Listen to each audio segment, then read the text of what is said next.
Се надевам дека за многу брзо време ќе составам нова влада, ќе работиме на тоа да го скратиме периодот од 20 дена и да избереме влада за 10 или помалку денови, изјави мандатарот Зоран Заев. Тој рече дека за ова ќе разговара со партнерите ДУИ, Алијанса за албанците и БЕСА.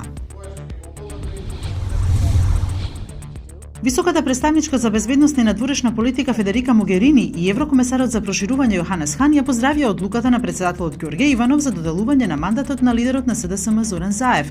Тие изразуваат поддршка за новата влада и нејзините реформски цели и повикаа на сплотеност на партиите во враќањето на Македонија на евроатлантскиот пат. Уставниот суд денеска ќе расправа по иницијативата на земјоделското здружение Агротик Вешија со која се оспоруваат одредбите од членот 8а од изборниот законник и од членот 11 од Законот за спречување на корупција, според кои е забранета исплатата на субвенции се до формирање нова влада.